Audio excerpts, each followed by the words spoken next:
Hello everybody, പുതിയൊരു വീഡിയോയിലേക്ക് സ്വാഗതം.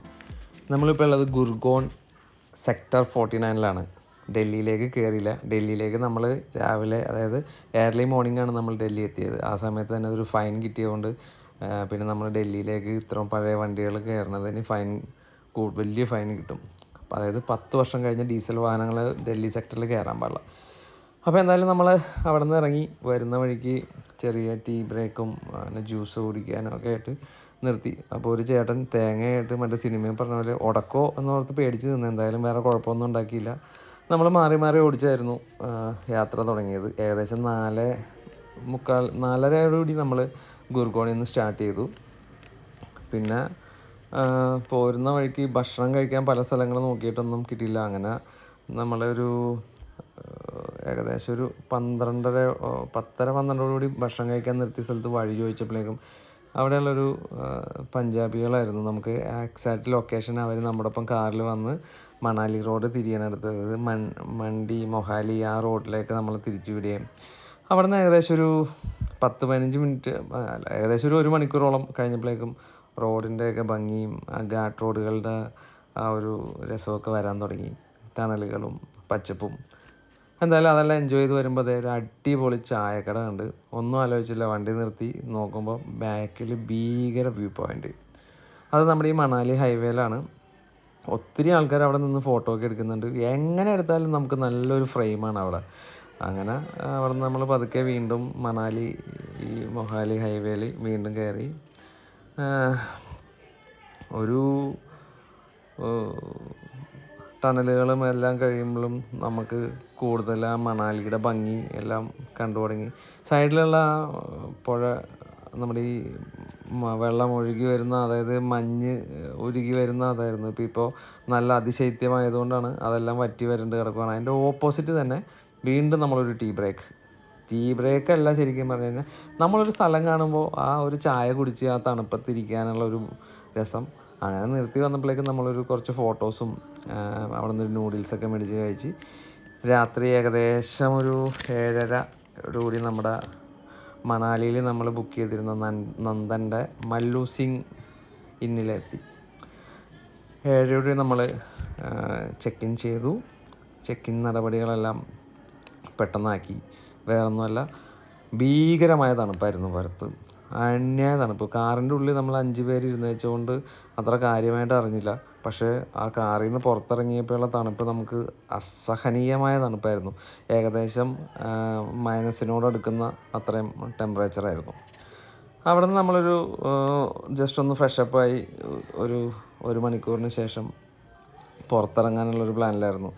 ഞാൻ അമലെല്ലാം തണുത്ത് വിറങ്ങലിച്ചാണ് ലഗേജ് ഇറക്കിക്കൊണ്ടിരുന്നത്.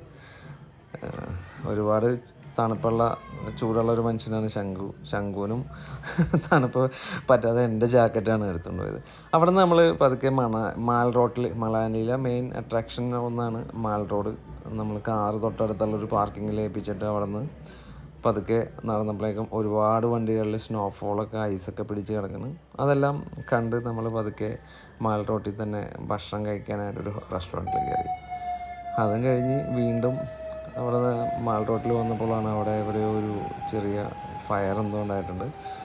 വലിയ കാര്യമായ പ്രശ്നങ്ങളൊന്നും അല്ലായിരുന്നു. അത് പെട്ടെന്ന് തന്നെ അവരത് സോൾവ് ചെയ്യുകയും ചെയ്തു.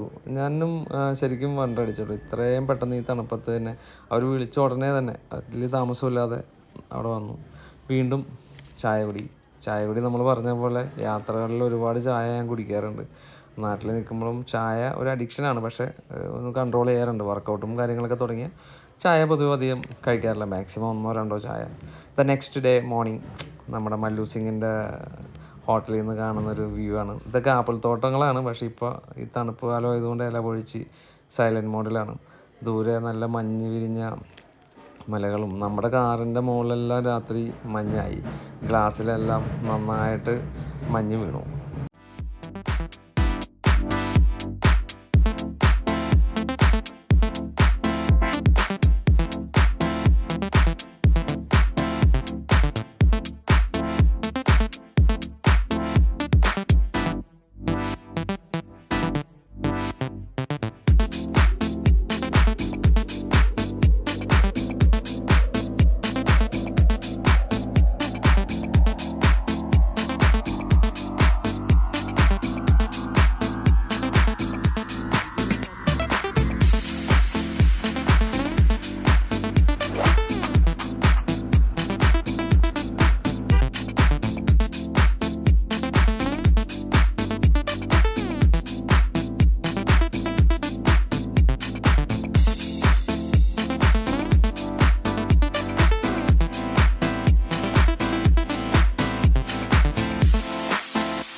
അടൽ ടണലിൻ്റെ ബോർഡും അതെല്ലാം കണ്ട് നമ്മൾ മുന്നോട്ട് പോകുമ്പോൾ റോഡ് സൈഡിൽ ഒത്തിരി ലോങ് സർവീസ് ബസ്സുകൾ കിടക്കുന്ന കാണാം. അതെല്ലാം ഈ ഡൽഹിയിൽ നിന്നും ചണ്ഡീഗഡിൽ നിന്നൊക്കെ നമ്മുടെ ഇങ്ങോട്ട് മണാലിയിലേക്ക് വരുന്ന വണ്ടികളാണ്.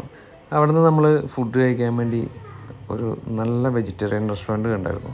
നല്ല ക്ലീൻ ഇൻറ്റീരിയറും ഒരു പഴമയോട് തോന്നിക്കുന്ന ഒരു ബിൽഡിങ്ങോട് കൂടി നല്ലൊരു രസമുള്ള റെസ്റ്റോറൻറ്റ്. ഞങ്ങളവിടെ നിന്ന് വെജിറ്റേറിയൻ ആയിരുന്നു. ഞാൻ സാധാരണ നോർത്ത് ഇന്ത്യയിലെല്ലാം പോകുമ്പോഴേക്കും ആലു പൊറോട്ടയാണ് കൂടുതൽ കഴിക്കാറ്. അവിടെ നിന്ന് നമ്മൾ അത്യാവശ്യം നന്നായിട്ട് ഫുഡ് കഴിച്ചു. പല ഹോട്ടലുകളിൽ നമ്മുടെ പഞ്ചാബി റെസ്റ്റോറൻറ്റുകളിൽ കാണുന്ന പോലെ ഈ ഫുഡ് ഇഷ്ടപ്പെട്ടാൽ ആ ബെല്ലൊന്ന് റിങ് ചെയ്യാം. ടേസ്റ്റ് ഓഫ് ഇന്ത്യ എന്നാണ് റെസ്റ്റോറൻറ്റിൻ്റെ പേര്. അപ്പോൾ ആരെങ്കിലും മണാലി പോകണമെങ്കിൽ മണാലി ടൗണിൽ നിന്ന് നമ്മുടെ അടൽ ടണൽ ഭാഗത്തേക്ക് പോകുമ്പോൾ ഏകദേശം ഒരു 10-20 മിനിറ്റ് ഓടുമ്പോഴേക്കും കാണാം നമുക്ക് റൈറ്റ് സൈഡിൽ. അവിടെ നിന്ന് മുന്നോട്ട് പോയി നമ്മൾ അങ്ങോട്ട് നല്ല സ്നോഫോളാണെന്ന് പറഞ്ഞതുകൊണ്ട് എല്ലാവരും ഓവറോൾ ജാക്കറ്റ്സ് മേടിക്കാൻ റെൻ്റൽ അവൈലബിൾ ആണ്. നമുക്ക് പെർ ഹെഡ് 200 രൂപ വെച്ചാണ് അവിടെ നിന്ന് നമുക്ക് ഈ ജാക്കറ്റ് കിട്ടിയത്. അപ്പോൾ കൂട്ടത്തിൽ ഒരെണ്ണം എനിക്കും ഈ റെഡ് ആൻഡ് ബ്ലാക്ക് കോമ്പിനേഷൻ പൊതുവെ ഇഷ്ടപ്പെട്ടതുകൊണ്ട് ആ കളറ് തന്നെ ഞാനും എടുത്തു. ഓരോ ആൾക്കാരും അതിൽ വലിയ കാര്യമൊന്നുമില്ല, പക്ഷേ ഇഷ്ടംപോലെ കളേഴ്സ് അവൈലബിൾ ആണ്. പിന്നെ ഒരു രസത്തിന് ഫോട്ടോയിലൊക്കെ കാണാൻ നല്ലതായിരിക്കുമല്ലോ എന്ന് വിചാരിച്ച് ഞാൻ റെഡ് ആൻഡ് ബ്ലാക്ക് തന്നെ സെലക്ട് ചെയ്ത്. അപ്പോൾ അവിടെ ഒരു മുത്തശ്ശി ഉണ്ടായിരുന്നു. ആ കടയിലെ ആളുടെ അമ്മയാണ്. ഞാൻ അവരോട് കുറച്ച് വർത്താനമൊക്കെ പറഞ്ഞു. അവർക്ക് അവരുടെ ലോക്കൽ ലാംഗ്വേജ് മാത്രമേ അറിയുള്ളൂ, ഹിന്ദിയും അധികം അറിയില്ല. എന്തൊക്കെയോ പറഞ്ഞു. ഞാനെന്തായാലും ആ അമ്മമ്മയുടെ കൂടെ കുറച്ച് നേരം സ്പെൻഡ് ചെയ്തതിൽ എനിക്ക് ഭയങ്കര ഒരു സന്തോഷം തോന്നി. എൻ്റെ മരിച്ചുപോയ മുത്തശ്ശി ഒക്കെ ഏകദേശം ഈ ഒരു പ്രായമായിരുന്നു. അപ്പോൾ എന്തായാലും അതൊക്കെ കഴിഞ്ഞ് നമ്മൾ വീണ്ടും ഈ സൊനാങ് വാലിയിലേക്ക് ഉള്ള യാത്രയായിരുന്നു. അങ്ങോട്ട് പോകുന്തോറും ഓരോ സ്ഥലങ്ങൾക്കും അതിൻ്റേതായ ഒരു ഭംഗിയും, ഇതിനു മുമ്പ് ഞാൻ വന്നപ്പോൾ ഉള്ള ഒരു മണാലിയുടെ ഭംഗിയല്ല ഇപ്പോൾ. സൊനാങ് വാലിയുടെ അടുത്തെത്തിയപ്പോഴും അത്യാവശ്യം നല്ല ട്രാഫിക്കായി. നമ്മൾ ആ മഞ്ഞ് കണ്ട സന്തോഷത്തിൽ ഞങ്ങളെല്ലാവരും അതിൽ കൂടിയൊക്കെ കയറി നടക്കുകയും ഫോട്ടോ എടുക്കുകയും ഒക്കെ ചെയ്തായിരുന്നു. അങ്ങനെ നമ്മുടെ അടുത്ത പരിപാടി നമ്മുടെ സൊനാങ് വാലിയിലേക്കുള്ള യാത്രയ്ക്ക് വേണ്ടിയിട്ട് ATV സെറ്റ് ചെയ്തിട്ടുണ്ടായിരുന്നു. അങ്ങനെ ഞങ്ങളെല്ലാവരും ഞാൻ ഒരു സിംഗിൾ റൈഡായിരുന്നു. ബാക്കി അവരെല്ലാം ഒരു ATVയിൽ, ആ ഡ്രൈവർ ഉൾപ്പെടെ 3 പേര്. ഞാൻ വിചാരിച്ചത് അതിൻ്റെ മുകളിൽ ചിലപ്പോൾ നമ്മൾ ചെല്ലുന്ന ATV ചിലപ്പോൾ ഒരു 5-10 ATV ഉണ്ടാവും എന്നാണ് വിചാരിച്ചത്.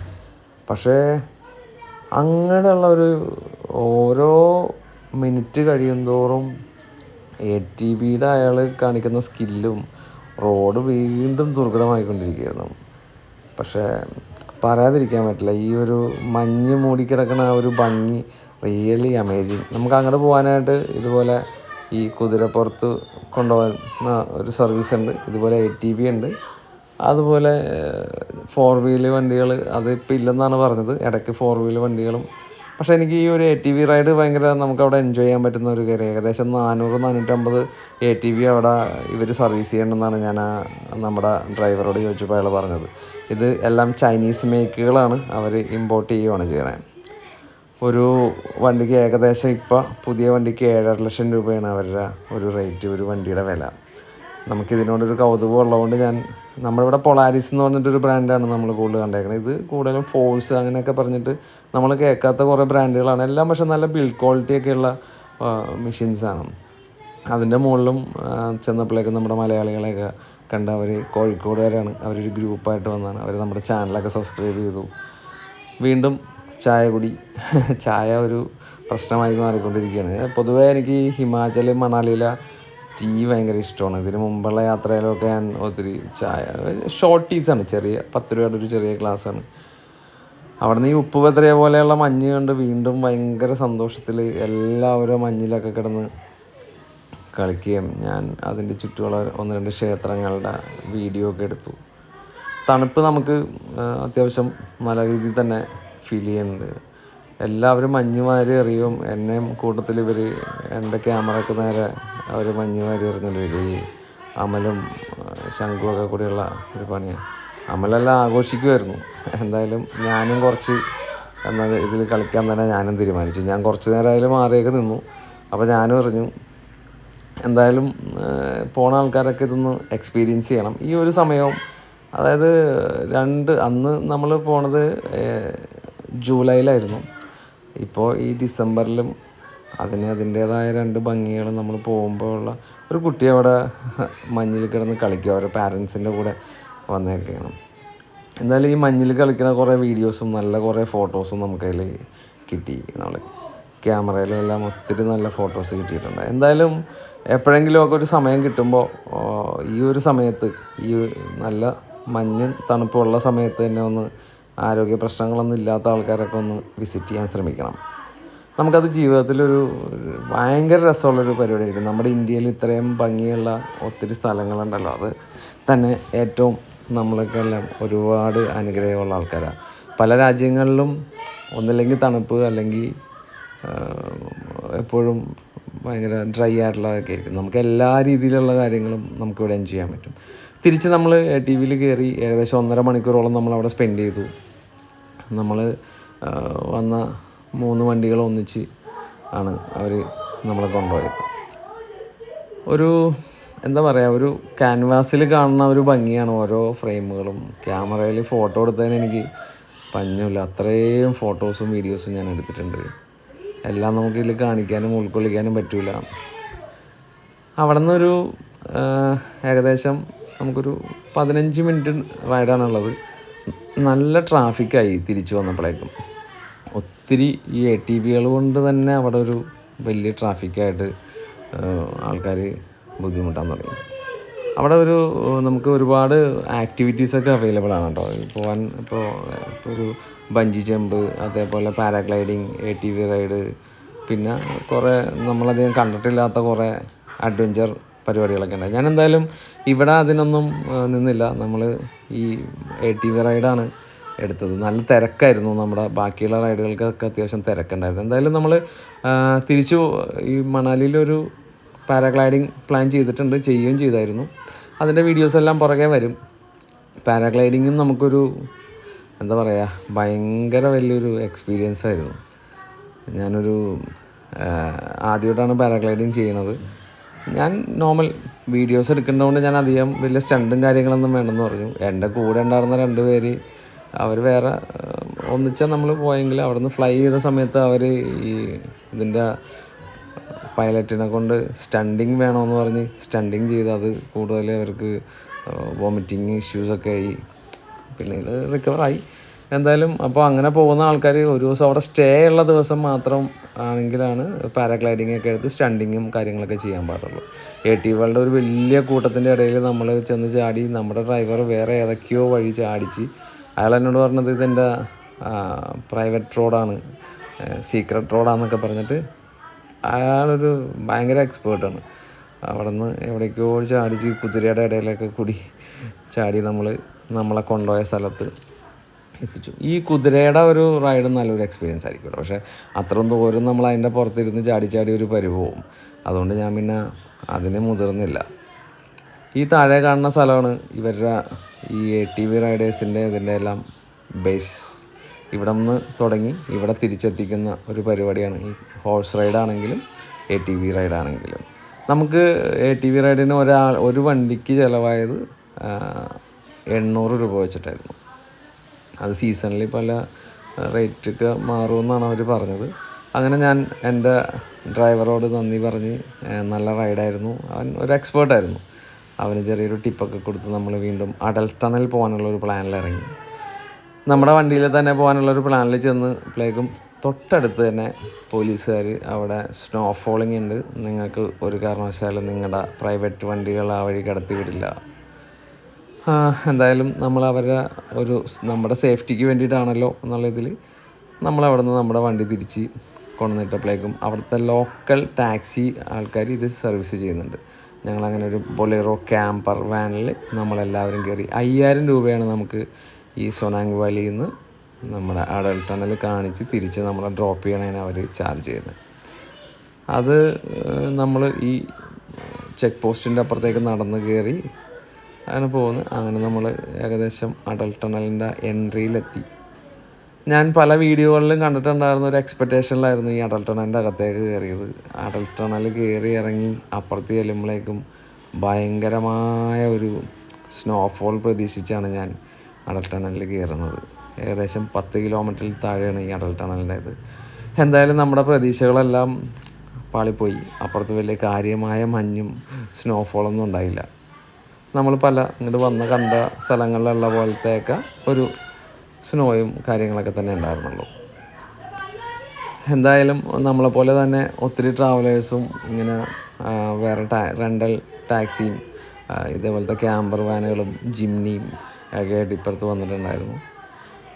നമ്മളും അവരെ പോലെ തന്നെ അവിടെ ഇറങ്ങി കുറച്ച് ഫോട്ടോസും കുറേ വീഡിയോസും എടുത്തു. പണ്ട് 2016 ഞാൻ ലേ ലഡാക്ക് കാശ്മീർ ടു കന്യാകുമാരി മോട്ടോർ സൈക്കിളിൽ ചെയ്ത ഒരുപാട് ഓർമ്മകളും കാര്യങ്ങളെല്ലാം എനിക്ക് അവിടെ വന്നു. അന്ന് ഈ അടൽ ടണലിൻ്റെ വർക്ക് കഴിഞ്ഞിട്ടുണ്ടായിരുന്നില്ല.